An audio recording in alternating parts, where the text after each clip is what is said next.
The day a father fought back, a neighborhood's redemption. Every morning at 8:30, the same scene unfolded outside my house in Maplewood, a quiet suburb in upstate New York. My daughter, Lily, 7 years old and born with spina bifida, wheeled down our hand-painted ramp in her bright yellow wheelchair. Each stripe on that ramp was a color she'd chosen herself: red for courage, blue for dreams. Her hands, small and unsteady, gripped paintbrushes like they were magic wands. Her eyes sparkled with a fire most people lose by adulthood, the belief that a cracked sidewalk could become a canvas. Lily didn't talk much to strangers, but her waves were invitations, her chalk drawings stories of places she'd never walked but always dreamed of visiting. Neighbors called her the heart of our block, a living mural of joy. But not everyone saw her that way. Some turned away when she rolled by. Others whispered pitying words they thought I didn't hear. And one woman, the new head of our HOA, saw Lily's wheelchair as a blight on her vision of perfection. I'm Jack Harper, the mayor of Maplewood and Lily's father. What happened on that Tuesday morning didn't just change our lives. It exposed the darkness in our community and sparked a fight that would redraw the lines of what a neighborhood could be. 3 months ago, Evelyn Warwick arrived in a sleek silver Lexus, stepping out like she owned the sun itself. She was all sharp heels, flawless makeup, and a voice that cut like a paper's edge. At her first HOA meeting, she didn't mince words. This neighborhood's gone soft. Too many exceptions, too much chaos. Order starts now. She replaced the old bored kindly folks who cared about streetlights and flower beds with her loyalists. Then came the rules: no unapproved decorations, no obstructing sidewalks, no visual clutter.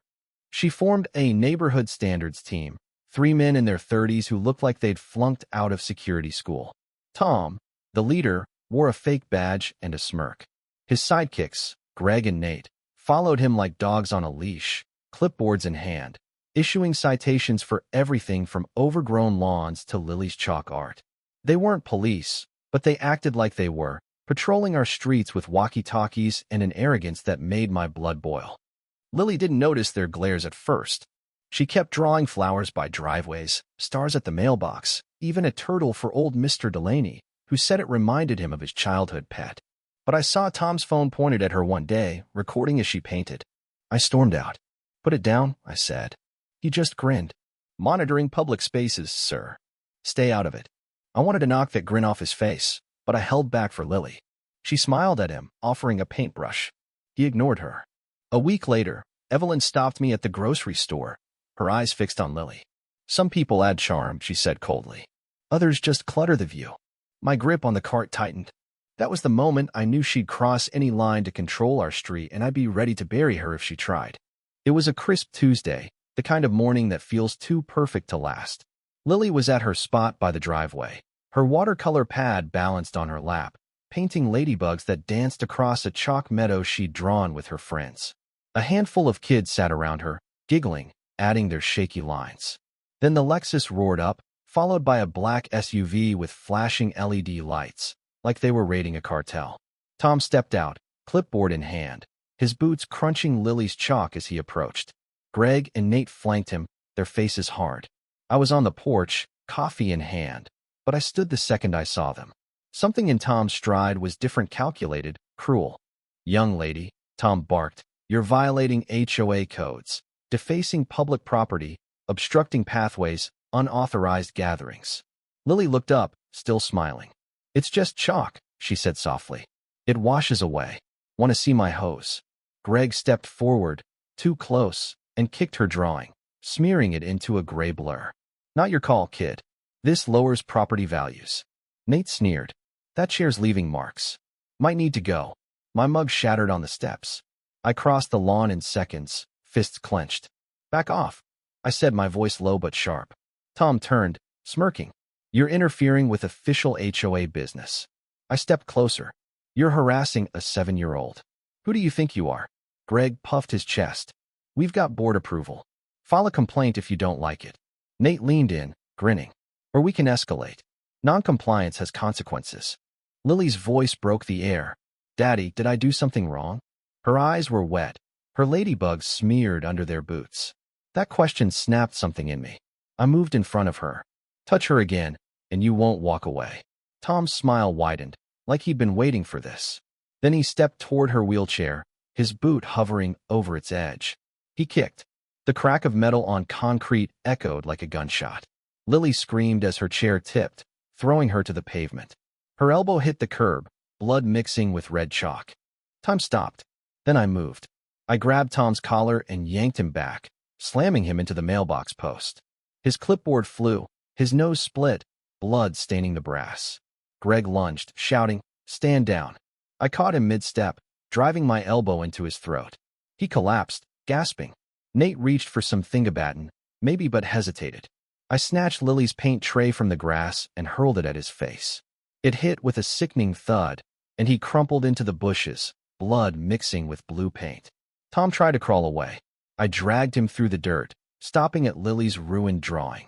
"You kicked a child," I roared, shoving his face into the chalk. "Eat what you destroyed." Neighbors spilled from their homes, phones up, mouths open. Mrs. Callahan, pushing 80, shouted, "Stop, Jack, you'll kill him." But I didn't care. I knelt by Lily, cradling her. "You're okay, baby. They're done." Her hand clung to my shirt. My phone rang City Hall. My assistant's voice crackled. "Mayor Harper, we need you downtown. Emergency session." I looked at the chaos. 3 men groaning, Lily bleeding, neighbors filming. "I'm coming," I said. "But first, I'm calling the police chief." Sirens wailed before I could dial. The silence turned heavy, like the air before a storm. Mrs. Callahan stepped forward, pointing at Tom. "You put your boot on a child. Shame on you." The Miller kid's mom joined her, then Mr. Russo, still in gardening gloves, fists tight. One by one, neighbors formed a semicircle around us, not watching, but standing. Tom tried to rise. "This is an unlawful assembly. Disperse." Mr. Russo snapped. "What department are you even with?" Silence. Tom's fake badge looked pathetic now. Greg muttered, "Neighborhood Standards Team. HOA authorized." Russo laughed bitterly. "That's not a department. That's a joke." The first cruiser pulled up, tires silent but commanding. Detective Sarah Mitchell stepped out, a woman I'd worked with on city accessibility projects. She scanned the scene, Lily bleeding, me beside her, 3 men in fake uniforms, and her hand hit her radio. "Backup needed. 3 suspects, possible civil rights violation, child victim." Tom stepped forward, desperate. "This is a misunderstanding. We're HOA enforcement." Mitchell's eyes narrowed. "There's no such division. You're not the police. You're civilians who just assaulted a disabled minor." Greg bolted for the hedges, Nate behind him. Mitchell spoke into her mic, runners in the rear. 2 more cruisers blocked their escape. They were cuffed, dragged back, and humiliated. Tom stammered, "Her wheelchair's a hazard. We were maintaining order." Mitchell cut him off. "Stop talking." Mrs. Callahan held up her phone. "I got it, all the threats, the kick." Mitchell nodded. "We'll need that." Lily sobbed quietly, her elbow swollen. The Miller mom knelt with a first aid kit. "Sweetie, where does it hurt?" Lily pointed. "My arm stings." My chair sounded scary when it fell.